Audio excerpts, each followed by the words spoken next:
AR career point के YouTube channel पे आप सभी का एक बार फिर स्वागत है। आज हम लोग बिहार बोर्ड से क्लास 10th की हिंदी के बारे में एक अत्यंत ही महत्वपूर्ण चर्चा लेकर आए हैं।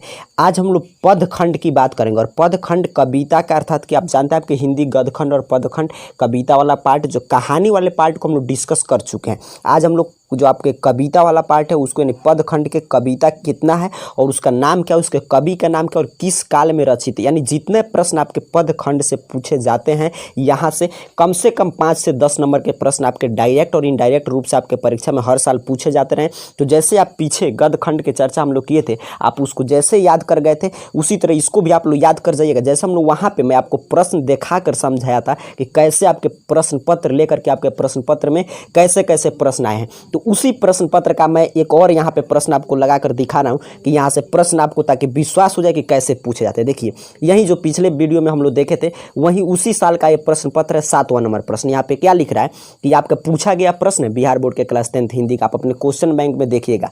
लिख रहा है कि स्तंभ अ और स्तंभ ब का सही मिलान आमने सामने लिख कर करें। और देखिए 6 नंबर का प्रश्न है और पहला देखिए क्या है, एक वृक्ष की हत्या, आपके कविता का नाम है, कौन लिखा है आप नहीं जानते हैं तो कैसे इसको बनाइएगा। दूसरा है अक्षर ज्ञान, कौन लिखा है आपको बताना होगा। ऐसे तमाम प्रश्न आपके प्रश्न पत्र यदि आप क्वेश्चन बैंक रखे होंगे, पीछे हम लोग क्वेश्चन बैंक पे चर्चा किए थे, तो आप क्वेश्चन बैंक यदि खरीद लिए होंगे तो आप अपने क्वेश्चन बैंक में देखिएगा हर साल डायरेक्ट और इनडायरेक्ट रूप से कुछ तो आपको दे देगा कि पंक्ति कविता का उठाकर और पूछेगा कि इसका भावार्थ लिखिए। वहाँ पर भी आप उस कविता के नाम यदि नहीं जानते हैं, उस कविता के कवि का नाम आप नहीं जानते हैं, तो आप यदि उत्तर लिखिएगा तो आपको अंक नहीं मिलने वाला है। तो डायरेक्ट और इनडायरेक्ट रूप से हर साल 5 से 10 नंबर में प्रश्न पूछे जाते हैं। तो जिस तरह आप लोग गदखंड के हम पढ़े तो उसको आप लोग याद किए, तो उस तरह इसको भी लिखकर याद कर जाइएगा। आइए याद करने से पहले कोई भी चीज़ यदि हम समझ कर याद करते हैं तो और आसान होता है। तो समझते हैं आपके जो कविता का पहला पाठ है, तो यहाँ पे देखिए उसका नाम क्या है, राम नाम बिनु बिरथे जगी जन्मा। और इसमें 2 कविता है और दूसरा है जो नर दुख में दुख ना ही माने। तो इसके रचनाकार का नाम आपसे पूछेगा तो आपको याद रखना है गुरु नानक। और इस कविता किस मतलब इसका मूल भाव कविता का क्या है, किस भाव को लेकर ये रचना किया गया, तो इसका मूल भाव जो है दोनों का भक्ति है और भक्ति है तो ये भक्ति काल की कविता है। तो यहाँ से तरह तरह के प्रश्न पूछे जा सकते हैं। एक तो प्रश्न आपको बन सकता है कि गुरु नानक कौन से कविता लिखे हैं, तो इसमें से दोनों में से जो ऑप्शन रहेगा आपको टिक लगाना है। दूसरा पूछ सकता है जो नर दुख में दुख नहीं माने कविता किसने लिखा है, गुरु नानक। फिर पूछ सकता है कि इस कविता का भाव क्या है, अर्थ क्या निकल रहा है, तो भक्ति रस इसमें से निकल रहा है। और तीसरा चौथा नंबर प्रश्न पूछ सकता है कि ये कविता किस काल की है, तो भक्ति काल की है। दूसरे नंबर भी आपके कविता में 2 कविता है, एक है प्रेम ऐनी श्री राधिका करील के कुंजन ऊपर बारो, ये दोनों के लेखक है रसखान और इसका भी मूल भाव भक्ति है और ये भी भक्ति काल में लिखा गया है।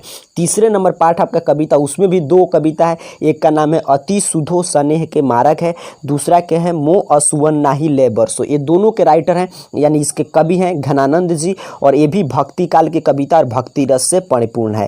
चौथा नंबर आपका जो कविता का पाठ है उसका नाम है स्वदेशी और स्वदेशी के कवि हैं प्रेमघन जी और ये कविता का मूल भाव यहाँ से चेंज होगा। ये स्वदेशी कविता है देशभक्ति इसका मूल भाव है और ये आधुनिक काल में, इसको याद रखिएगा बिल्कुल, आधुनिक काल में रचित कविता है। फिर आपका 5वां नंबर जो है भारत माता कविता, इसके लेखिका हैं सुमित्रा नंदन पंत और इसमें जो है इसका मूल भाव क्या निकल रहा है भारत माता में कि इसमें जो है भारत के देश का वर्णन किया गया, वंदना किया गया है भारत माता का। और ये छायावाद युग के कवि आप जानते हैं सुमित्रा नंदन पंत, तो ये किसका काल क्या है, छायावाद। फिर 6ठा नंबर आपका कविता है जनतंत्र का जन्म, इसके लेखक है रामधारी सिंह दिनकर यानी इसके कवि हैं, आप जानते हैं, इसको आप जरूर समझ कर रखिएगा। कहानी के लेखक होते हैं और कविता के कवि होते हैं, तो इसके कवि हैं रामधारी सिंह दिनकर और इसका मूल भाव इसमें जनतंत्र की महत्ता का वर्णन किया गया है और ये राष्ट्रगान टाइप का कविता है। और चलिए हिरोशिमा की बात करें आपका 7वां नंबर कविता, तो इसके लेखक हैं सही वात्सन या जिनको हम अयज्ञ के नाम से भी जानते हैं और ये जो है मानव त्रासदी पर केंद्रित कविता है और ये संस्कृत प्रगतिवाद काल की कविता है। 8वां नंबर आपका कविता है एक वृक्ष की हत्या, जिसके लेखक हैं कुंवर नारायण। और ये कविता जो है पर्यावरण के वर्णन किया गया है, पर्यावरण को लेकर लिखा गया है और ये आधुनिक काल की कविता है।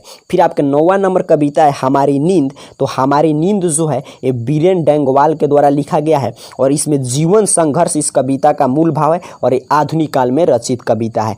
फिर आपका अक्षर ज्ञान जो कविता है वो अनामिका के द्वारा लिखा गया है और ये समसामयिक बोध को लेकर कविता की रचना की गई। ये भी कविता आपका आधुनिक काल की है।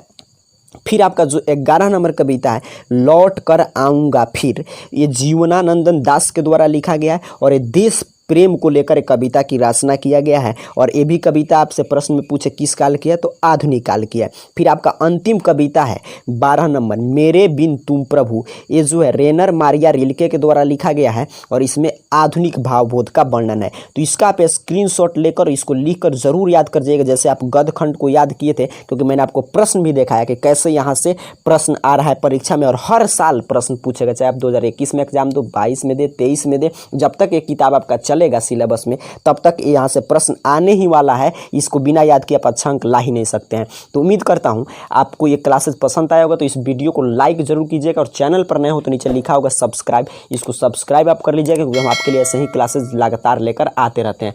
फिर मिलेंगे किसी अत्यंत ही महत्वपूर्ण बिंदु पर चर्चा के साथ, या आप जैसा कमेंट करेंगे जिस क्लासेस को आप चाहेंगे उस क्लास को हम लाने का प्रयास करेंगे। तब तक के लिए खूब पढ़ाई कीजिए। आप सभी को बहुत बहुत धन्यवाद।